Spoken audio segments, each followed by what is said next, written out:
Ayrimlar ko'ryapsizda, shu mana Rossiya federatsiyalariga, Turkiya, Koreyaga ish oqtarib ketishyapti. Yo'q, izlagan imkoniyat oqtaradi.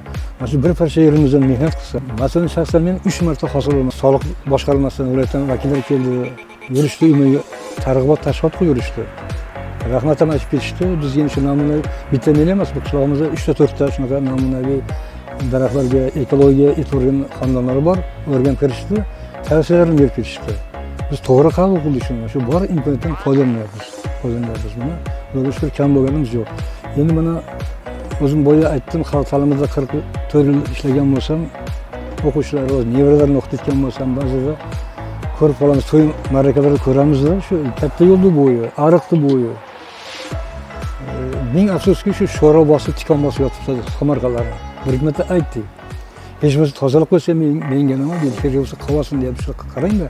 Mana shunaqangi xo'jasizlikmi, mas'uliyatsizlikmi, ayrim ko'proq yoshlarimizda biz kabi keksalarda buni qimirlayapmiz. Yoshlarimizni qanday biz ham bir xatolar bormi, bir ko'proq namuna bo'lishimiz kerakmi? Lekin men shaxsan so'raganlarim gul ko'chatda mana xizmatlarim, giloslarim, o'rik tagidan chiqarganlarim bor. Masalan, beraman, imkoniyat bo'lsa, hatto ekibdan berganlarim bor. Ming afsuski, lekin ayniqsa mana shu katta trassa bo'ylarida, bu yerlarda mehmonlar o'tadi. Turistlarimiz o'tadi mana katta trassa bo'ylarida. Shuni jannat qilib qo'ysa bo'ladi-da, gul ko'chatlariga, manzara daraxtlariga qo'ysa bo'ladi.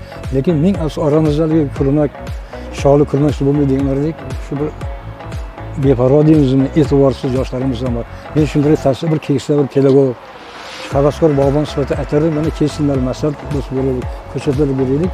Hatto ekishni qanday qilib ekish qoidalari bor, masalan. O'rgatamiz shuni, o'lkamizni qanchalik bir yashillikka bersa, obod qilsa, ekologiyaga, atrofimizga qolaversa, o'zimizga, oilamizga, xonadonimizga dasturimiz ko'kin bo'ladi.